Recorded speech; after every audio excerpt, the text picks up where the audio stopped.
Hi guys, welcome to the lesson. So in today's mini video guitar lesson, we're going to learn some rock. So if you're the sort of person who's an electric guitarist, and if you like bands like Rage Against the Machine or the Foo Fighters or Green Day or old school stuff like Guns N' Roses or Metallica, then this is definitely the lesson for you. You're really going to enjoy this because we're going to learn power chords. Now you may already know what power chords are, but I'm going to show you some other stuff, and I'm going to teach you another technique too called palm muting, which you're going to find really useful, and you'll realise that it'll make your playing sound a whole lot better. So power chords, just to explain quickly, are a simple chord that just consists of two notes, and what we do is move it around the guitar neck like this, and it really is as simple as that. And the other thing I want to tell you is we're going to use a rock sound today. So what I mean by that is we're going to put the distortion on our amp. Now all amps are different. Some of them have buttons you can press, or some of you will have effects pedals, you know, so you can create a distortion like that. But we want to get this rock sound.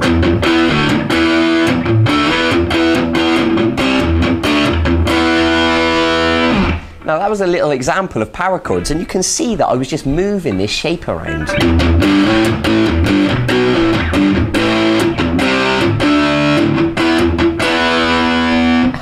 Alright, and you can create really cool stuff like that really easily. So let's get on with it. I want to explain it straight away.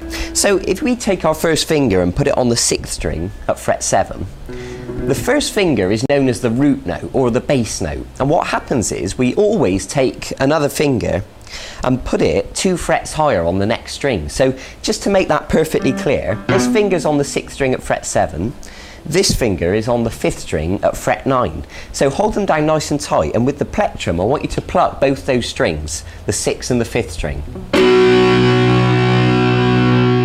Now obviously I've got the distortion on my amp, so don't worry if you haven't got that distortion sound yet. You can worry about that another time.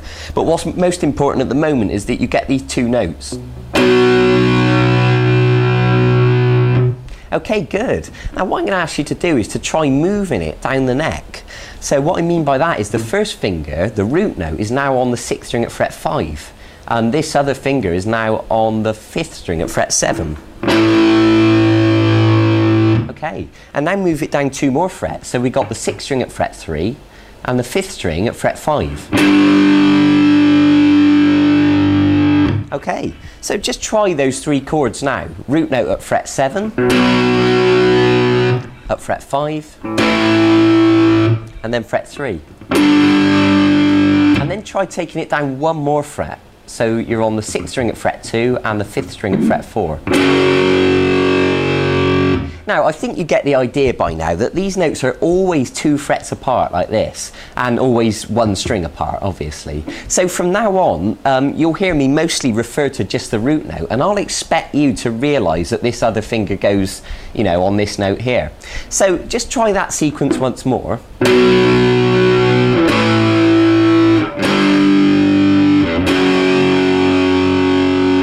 Okay, good. Now another thing you can try is to pluck 4 times on each chord, and you'll hear that that'll make it sound a bit more interesting.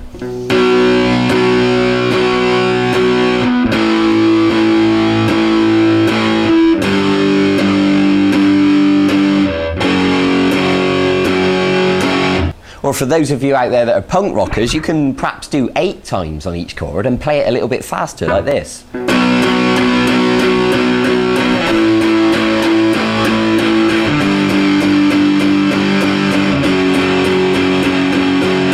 Okay, I think you get the idea. Good. So obviously you can experiment with that. You can change the number of repetitions that you pluck, and you can also move around to different chord shapes and, you know, start to make up your own songs and make up your own chord sequences.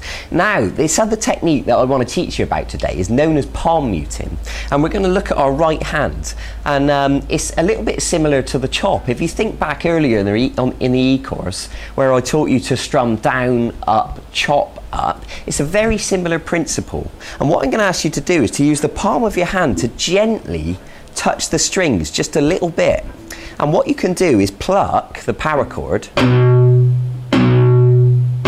and you can hear that it's muted the sound, it's deadened it, okay? Because if we weren't touching the strings at all, it would sound like this. But if we touch them just a little bit with the flesh of the palm of our hand, it sounds like this. Now the trick is to have your palm just right next to the bridge, only touching the strings a tiny little bit, because what happens if you move your hand too far along, it will just kill the notes completely and you won't hear anything. So what you want to do is experiment. Move your hand too far along and then move it too far back, and then just find a happy medium where it sounds like this. Okay, good. So I want you to apply that palm muting technique now to the little power chord sequence that we just learned. So plucking 4 times on each one, it should sound like this.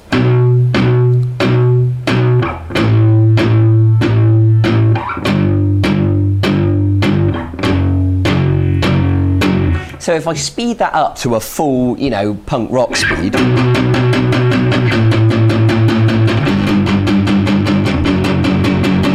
and you can start to get the idea now, because I was strumming 8 times on each one then. So I leave that up to you to have a bit of an experiment with that and see what it sounds like. And also, like I said just now, do have a go at writing your own songs. I think you're at a stage now where you can start to create your own stuff. So the good thing about power chords is you can move them all over the place, but you can also change strings. So instead of using the 6th string and the 5th string, you can use the 5th string and the 4th string, and it'll still work. Obviously you got to pluck the corresponding strings with your plectrum now, you know, pluck the 5th and 4th string.